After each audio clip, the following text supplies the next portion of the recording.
We'll hit record. We'll also go live on Facebook.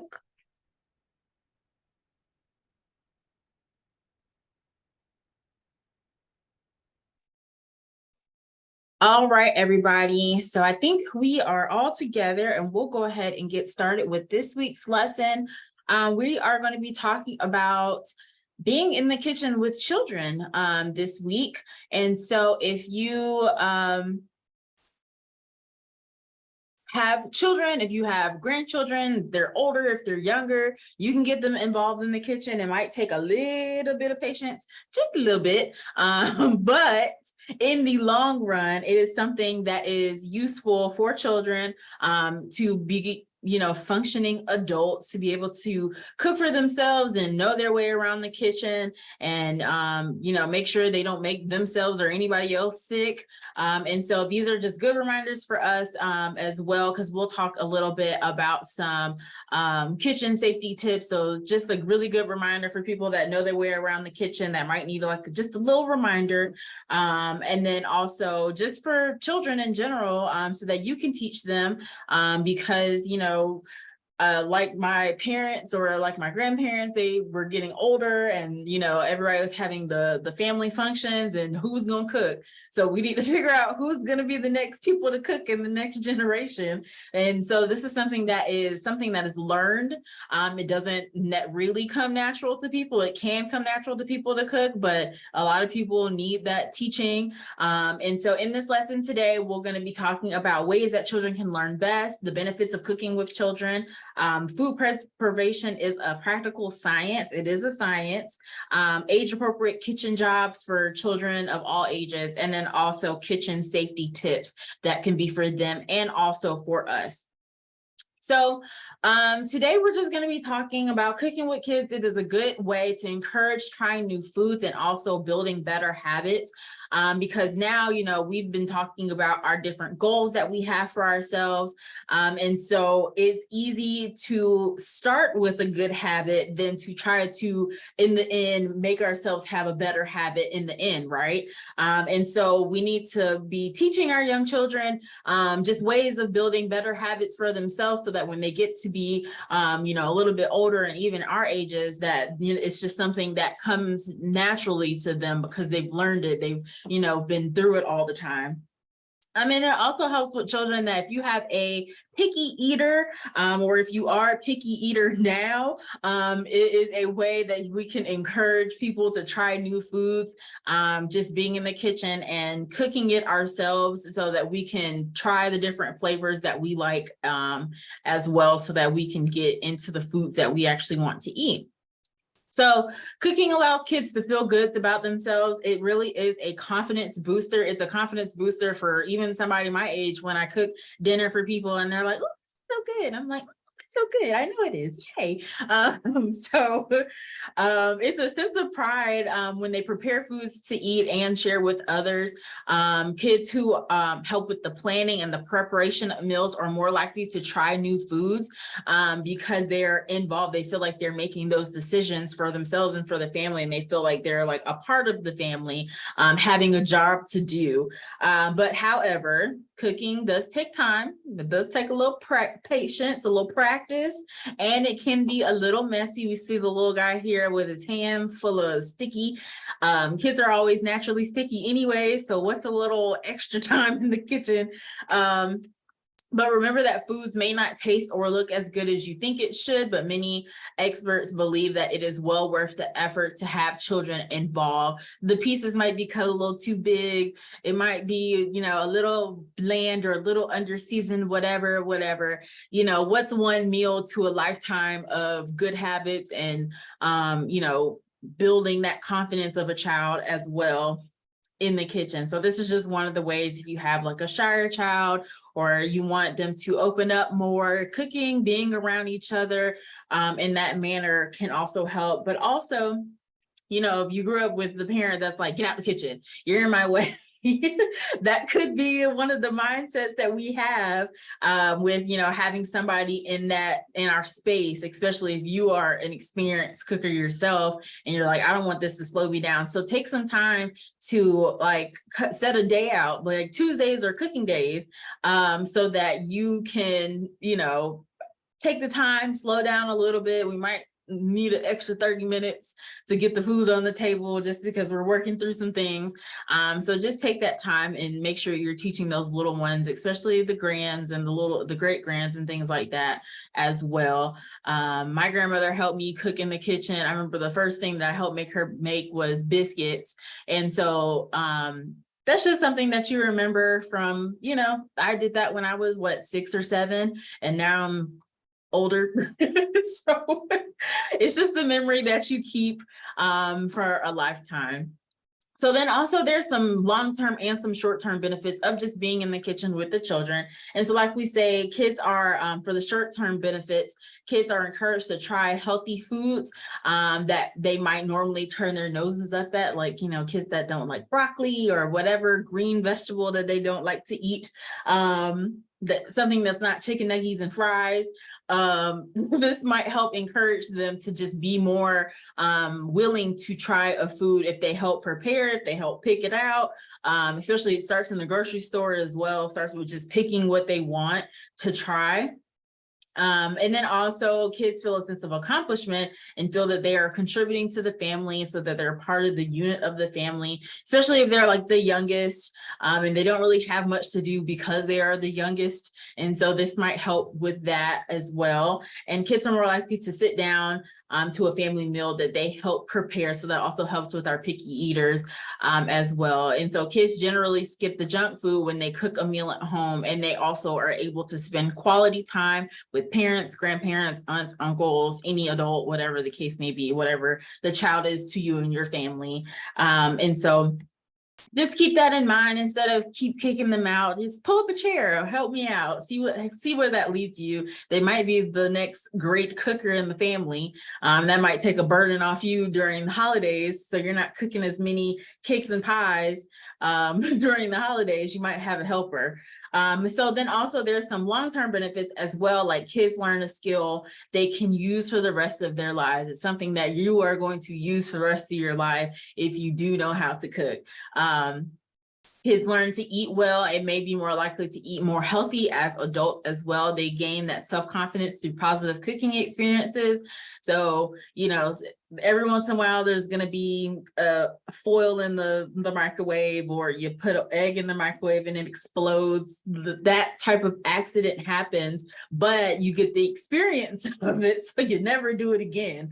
Or you teach them to not do it, and then it never happens. So, it happens.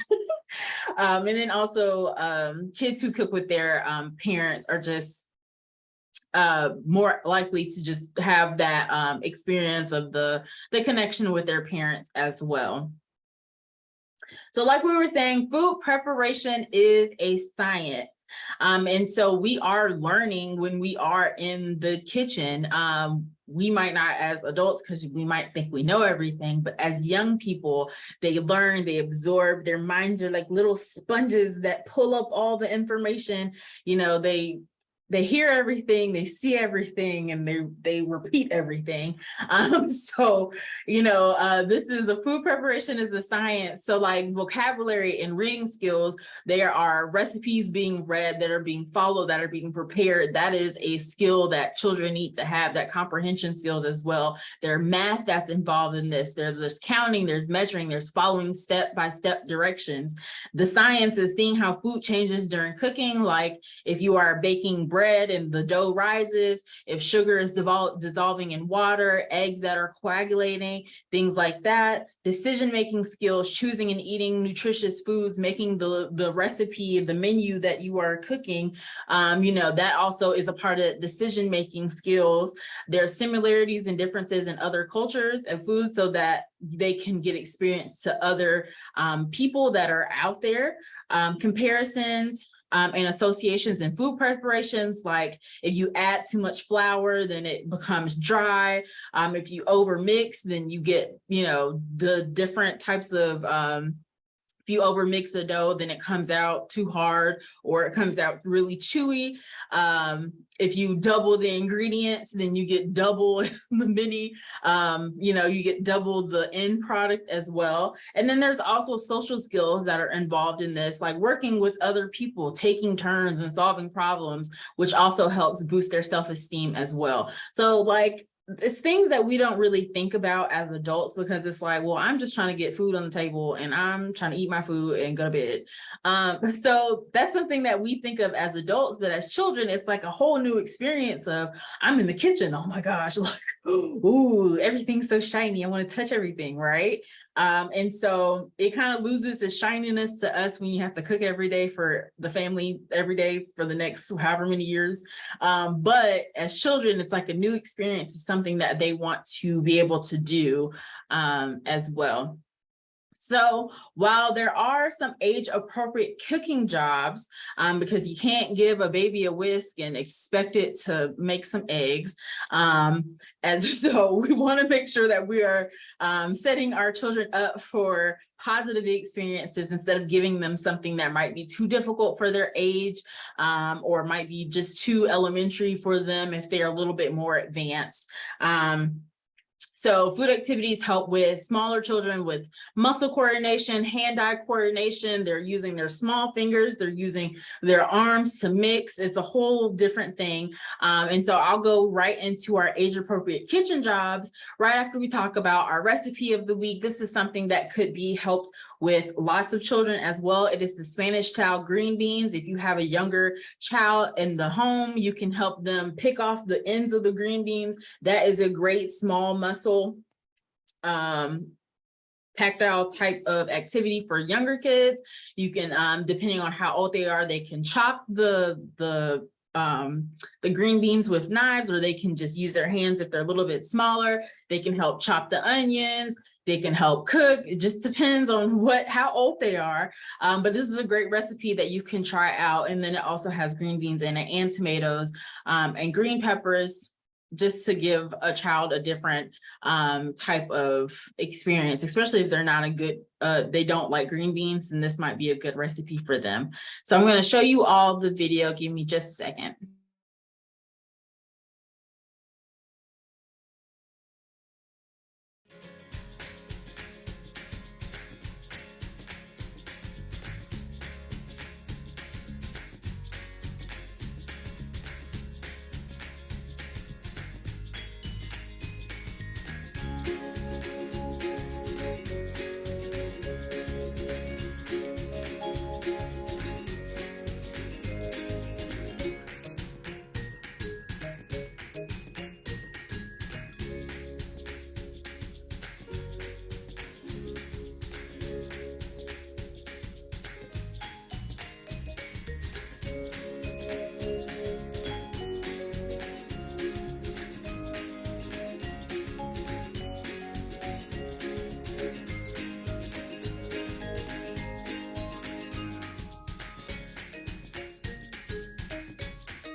All right, everybody. So like I was saying before, it will be a different types of age appropriate jobs for children. And it really does start at babies, at smaller children. Although babies cannot help with the cooking, of course not. They enjoy being with their parents or their caregivers and experiencing the sights, sounds, and smells of the kitchen. And so that is just one way as a small child that you can get them involved, even if they're just looking, because they're still taking in the sights and the sounds, and especially the good smells of the kitchen. So ages 2 to 3 years old, 2-year-olds are learning how how to use their large muscles and their arms. So they could be good at wiping tabletops, helping them with the cleanliness. That will help as well. Moving pre-measured ingredients from one place to another and playing with the different utensils just to get used to what they are. And then 3-year-olds are learning to use their hands, like their full hands. So pouring liquids into batters, mixing ingredients as like muffin batters, and shaking a milk container shaking milk in a covered container if you are like making a mixed drink or something like that, like a milk drink, like chocolate milk or something, to help with that as well. So ages 4 to 5-year-old children in this age group are learning to control their smaller muscles and their fingers. So it's more precise things. So you can help them with setting up the table, rolling bananas and cereal for a snack, forming round shapes with their hands. So if you're making a patty or a ball of something, measuring dry and liquid ingredients, beating eggs when a whisk. Ages 6 to 8 is cleaning surfaces before and after use. So also with that cleanliness aspect of it, some light chopping. You might not want to give them the big knife. They can use like one of the smaller butter knives. That might help. Opening cans and washing fruits and vegetables. Children 9 to 12, children of this age still need adult supervision, but they can manage different things like planning simple meals and snacks. So helping them plan, getting their mind in the, how does the food even appear at the table? It helps with their appreciation of it all too. Because, if you are cooking for people or for younger children, they just don't, the food is just there. It just always appears, here it is, and it's always been there. But they don't know the process of, well, I have to drive to the store. Well, before I even go to the store, I have to sit down at the table and figure out what I want to eat. And then I have to drive to the store, and then we have to pick out the food, and then we have to play for it, bring it back home, put it away, and then do the menu for the week. And so it's a lot of preparation that the children don't see. They don't appreciate the effort that goes into putting their dinner down at 6 p.m., whatever the case, however late you give it to them. And so helping with the planning and the preparing of the meals will also help with this is a job. It is a job. Following a recipe as well, reading, interpreting ingredients and labels, steaming, boiling, baking, things like that with adult supervision. And then also for teenagers at this age, if they have been doing all of these jobs, they should be pretty self-sufficient. They should be making most of their decisions about their foods. I know when I was growing up in the morning, when I was a teenager and it was, 6 o'clock in the morning, I was getting up to go to school. My mom wasn't up yet. She's like, or she was up, but she was busy doing other things. But like, you need to go ahead and make your breakfast. What are you eating? What are you eating for lunch? If you don't want to eat the school lunch, what do you bring from home? Those type of decisions as well. Making shopping lists and shopping for the ingredients and enjoying cooking with their peers. And so those are just some of those age appropriate jobs that you can give children. So it won't seem like they, it could be a challenge, but it won't be too much of a challenge where they get discouraged in the kitchen. And we don't want that to happen as well. So first, the word of the week. We're going to stop right here. Say the word of the week is safety. The word of the week is safety. Once again, the word of the week is safety. So if you are coming to any of our Fresh on Deck stops locations this week, if you have to tell us what the word of the week is, and you will be able to get up to $10 off of your purchase of the fruits and vegetables. And so it is one use per household, and then also one use if you use it at one location, then you cannot use it at another location, and then you can just come use your word, get your $10 off, and then the word will change next Monday at our next class. So once again, the word of the week is safety, so that you all know. Here you go. And so we'll see you all this week at our Fresh on Deck locations. So getting back to it, our kitchen safety tips is things that we have to teach our children how to handle food properly to keep it clean and safe from spoilage and also foodborne illnesses. We don't want to make people sick. We also have to teach this part because it doesn't come naturally to learn to clean. We have to keep things separate and things like that. And then also showing them how to clean up as they're cooking, to use clean dish towels and paper towels and not, wipe up an egg and then also use that same paper towel to wipe our hands off as well with the egg still on it. We want to make sure that we're using and throw that away if it's spoiled and then get another one. And then also teaching them how to store food properly for food safety purposes as well. This is just something that you have to teach people. And even now, as I'm teaching people, you have to tell people, or they just won't know, or, well, I've always done it this way. Oh, I've always did it this way, and I haven't gotten sick that you know of. So we just want to make sure that we are keeping ourselves safe. If we're cooking for other people, we want to keep them safe. If you're older, if you're pregnant, you are in like the high risk of food safety. So we want to make sure that we're keeping those people safe as well. So we have to teach these things. One of the ways that we do that is just remembering the 4 steps to food safety, which is clean, separate, cook, and chill. And cleaning is in all things, wash your hands. That's something that my parents, don't go in my kitchen unless your hands are washed. That was a rule. That was the rule of the house. To walk in my kitchen, your hands are dirty, and touch my refrigerator, coming straight from school and just start opening things, wash your hands first. So that was one of the things, making sure that our surfaces are clean as well, making sure our sinks are cleaned out as well for preparing things in our sink before we wash our dishes or whatever the case may be. So cleaning, and then also separating, keeping like our meats and our vegetables separate from each other, keeping our prepared foods that are like a pasta salad that you've already made and something raw, keeping those things separate, using separate cutting boards, using separate utensils. If you are having like raw chicken on a plate and you put it in the skillet and you take it out after it's cooked and put it back on the plate that you use for the raw chicken, don't do that, please. Use another one, wipe it off, wash it down in between that time.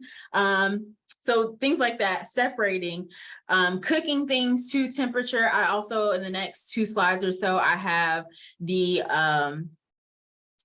cooking temperature chart so that we all can see that as well. That's something that needs to be taught. We can't just rely on if the juices run clear, we can't rely on that all the time, or we can't not rely on that at all. We have to make sure that the internal temperature is to a certain point. And then also chilling things, making sure that we're not leaving things on the counter to thaw out, making sure that we're putting leftovers up at the end after we cook them. That's things that you have to teach our younger children so that they know, so that they just don't grow up doing whatever they want to do because, oh, I just thought that was easier. Oh, I just thought, like, no, let's do things the right way so we don't get ourselves sick. And then also washing produce. We should be washing produce with water before eating, and not to use disinfectants or cleaning wipes or soap on produce. That's not how we clean our fruits and vegetables. We clean it with just some potable fresh water that's running, and we put it underneath that running water. And then this is the internal temperature chart. So this is the things that if you are cooking your food, we want to make sure that our food is up to this temperature. So if we have like leftovers, we want to make sure that that's up to 165.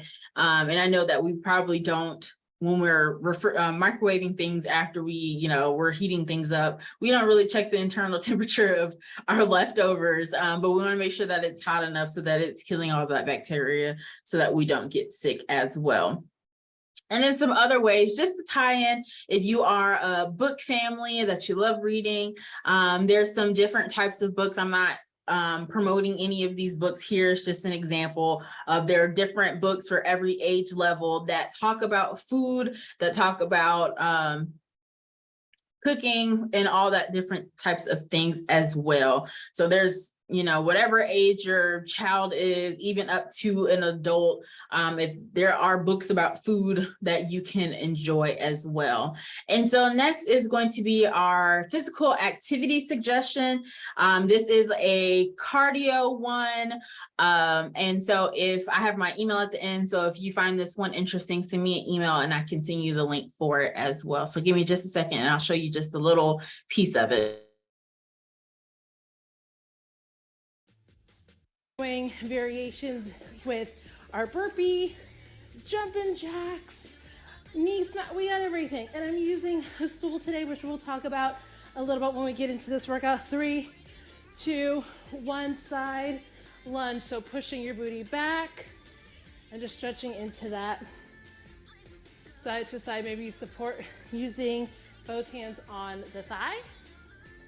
Maybe you use support, maybe you have something, a chair that you want to use. Just let yourself sink into that. Maybe after a few times you feel you can get a little bit deeper.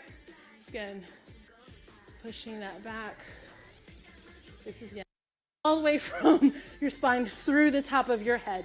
So we're coming into this in literally 5 seconds. 4, 3, 2, 1, here we go. So you're stepping back and then the heel raise. Make sure you're alternating which foot is coming back and what's coming forward. And you may slow this down depending on what you. So like I always say, I like showing those different types of videos because it just shows that there are different variations of things out there for everybody. I also like showing videos because you don't have to have the fancy equipment and you don't have to be outside if you don't want to be outside. You can do these activities outside if you want to. And so just showing people in different bodies the different ways that they can do things. And then also if you are interested in a particular type of exercise and you need a variation for it, then there are different ways that you can get the same end goal with that exercise as well. So this is coming to the end, but we're just going to be talking about setting goals for people that are new here, or if you're not new here and you didn't get it last week and you want to get it this week, that's cool too. So we talk about setting goals. We all have different goals for ourselves.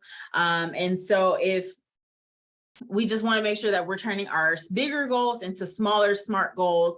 And SMART is an acronym for specific, measurable, attainable, realistic, and time bound. And so it just describes how you can take your bigger goal and break it down to smaller little steps so that it'll be easier to attain that goal. And so instead of using these like we always do, we can talk about, I want to cook in the kitchen with our child or something like that. So you want to get your child more active in the kitchen. That's a great goal to have. And then a smaller SMART goal could be beginning Monday. We'll follow one recipe all the way through for 2 meals this week until next month or something like that. And so this is a way that you can take a bigger goal and break it down into a smaller goal because you make it specific. You can follow one recipe, or you can have 2 recipes that you want to try out for 2 days this week. You can make it measurable by having the 2 recipes that you pick out. You can make it attainable by setting the time aside to be able to do this activity with your smaller child. You can make it realistic. So if 2 recipes is just too much right now, it's just too much. That's okay. It's okay. You can change it to 1 recipe or have them follow a particular piece of a recipe, whatever makes it more attainable for you. And then having it time bound, having a start date. So starting Monday, having a frequency, doing it one day this week or 2 days this week. And then having a deadline by the end of the month, or, whatever your deadline wants to be. And that can be your smaller goals that can be more realistic for you. Or if I want to exercise more, what is your new goal? Beginning Monday, I'll follow along 2 of the classes or the videos that I've shown you throughout this entire process for 2 days this week until the end of the month. And then you can rotate those classes out, whatever the case may be. You just have to do 2 during the entire week, or you can do more, or you can do less, whatever makes it feel more attainable for you. Because like I always say, my goals are not your goals, and it's not somebody else's goals. And what I can do is not what you can do, which is not what somebody else can do. And so you just have to make it customizable for yourself to be able to feel like I can really do that. It won't, it can be hard, it can be challenging, but you want to set yourself up to where you're not setting yourself up for failure. So once again, my name is Jamil Hawkins. My email address is JAM as in Mary, ILLE Hawkins, HAWKIN as in Nancy S @uga.edu. And if you have any comments or questions, or if you want that video, then you can send me an email here at this link. And then also you can find us on freshondek.com. Facebook and Instagram are also Fresh on Dek. And then our YouTube is DeKalb County Extension Services. And that is where you can find this recording. It will be up.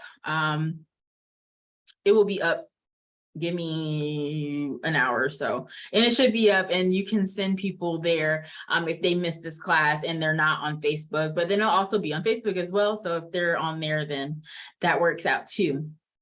So, and then also on our right is our evaluation that I always ask you all. Here is the QR code that you can scan with your phone camera, or here is the link down at the bottom that you can put into your web address. And if you need that as well, you can just send me an email and I'll send it to you out as well. So also, because you joined us today, make sure that you request a kitchen gadget for this week's stop. We'll be on Tuesday at Embark in Lithonia and the Norris Lake in the Snellville, Gwinnett, DeKalb County, but still in DeKalb County area. The South DeKalb Senior Center will be on Wednesday, and Stone Mill Elementary on Thursday will be at Redan Recreation Center and the Crest Center off Candler Road. On Friday, we'll be at Starn Senior Community, and then also the DeKalb County Extension.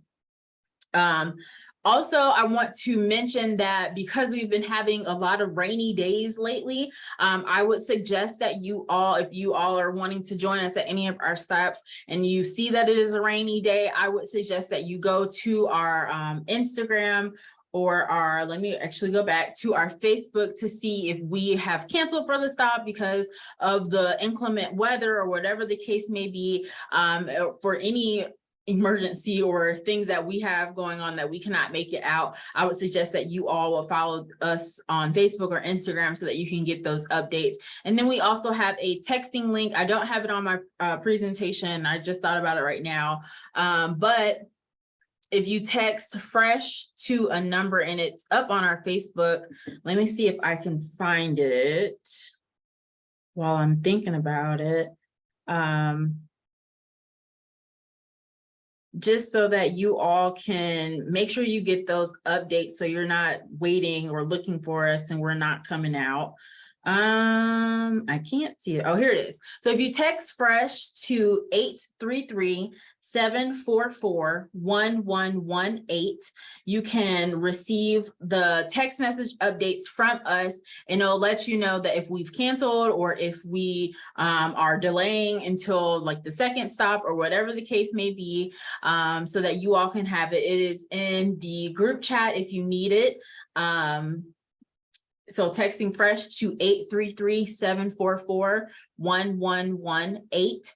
And so you all can have that so that you all can get the update if anything is going on. So follow us on Facebook, follow us on Instagram, and we will see you all later. I hope you all have a great day. See you all at the stops.